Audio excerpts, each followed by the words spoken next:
Stroke is interesting in many ways. First of all, it's getting closer to you. Part of it is due to an aging population. Life expectancy of the people around the world increases, and the incidence of stroke rises in this particular population. So we're seeing more stroke in the elderly. Further than that, we are seeing more stroke in the young people. So, as I said, not as far away as you thought it might be.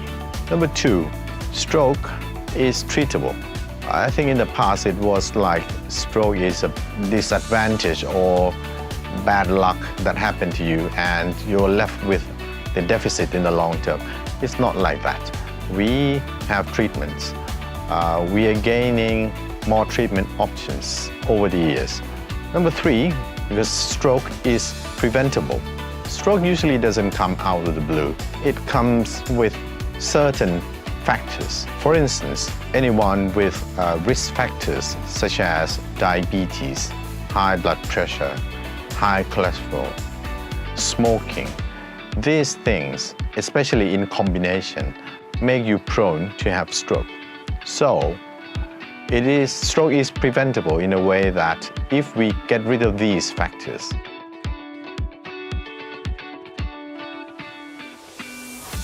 Alarming signs of strokes, anything that is a neurological problem that comes on pretty quickly. So the key word is anything change in terms of your neurological function that happens quickly or suddenly. Sometimes it can get pretty difficult to see what neurological symptoms are. To make it simple, we try to use an acronym for BFAST, B-E-F-A-S-T. B is short for balance. So if you happen to lose your balance pretty quickly, that could be a sign of stroke. E is for your eyesight. If you suddenly lose your vision or half of your vision, that could be a sign of stroke as well. F is short for face. So if one side of your face becomes droopy, that could be a sign of stroke as well, because our brain also controls our facial movement. A is for arm weakness. Generally speaking, it's not only arm, it could be your leg as well. If your arm or your leg or both your arm and your leg become weak, that is a very strong suggestion that you might have had a stroke. S is for speech. So if you suddenly lose your speech, for example, if you cannot talk fluently, or if you cannot understand the other people's speech surrounding you, so please go see the doctor if you have any speech difficulty. And the last letter is T. T is actually short for time to go to the hospital. If you happen to have any of these symptoms, BFAST, B-E-F-A-S-T,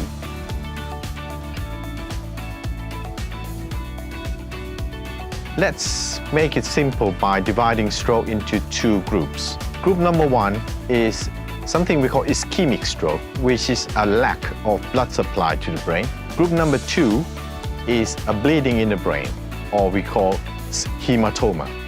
Let's talk about the hematoma first. Hematoma can cause stroke in a very similar way to ischemic stroke, by that it produces a very similar set of symptoms. For example, if it compresses the motor pathway on the left side of the brain, your right side of the body might become weak. The treatment for hematoma or bleeding in the brain, number one, we have to decide whether you need surgery to remove the clot or hematoma or not. Number two, we have to find the cause of why you have that bleeding in the brain. And number three, we have to get you stabilized, and we usually have to admit you. We give you treatment both medically and also with physiotherapy. For another group of stroke, which is ischemic stroke, let's divide this group into two periods of time. The first acute treatment, for the first 5 or 6 hours, I think the main question would be whether we need to give you something that is useful to you. Number two, we have to consider something we call mechanical thrombectomy, which is a mechanical retrieval of the clot. You might be familiar with a coronary angiogram where we put a catheter into the artery, but instead of going to the heart like a coronary angiogram, we go to the brain. These two treatments is available in the first few hours of stroke. In terms of the other treatment that is available for ischemic stroke or lack of blood supply, includes use of medicine to help with the brain that suffers from the lack of blood or nutrients. Along with that, we can give you treatment with physiotherapy. All of these treatments should be started as early as possible. So the key thing here is please come to the hospital early so we can make a diagnosis early and we can give you the treatment straight away. It is a common practice to admit all the patients with stroke to the hospital. Patients with severe stroke might be admitted in ICU.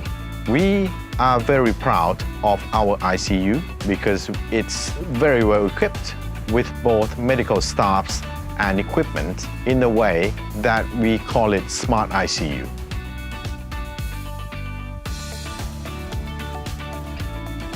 Smart ICU is an innovative use of medical informatics technology. We use the software to collect clinical data of each patient. The computer processes and presents large amount of data in a real-time fashion to help clinicians design the treatment plans.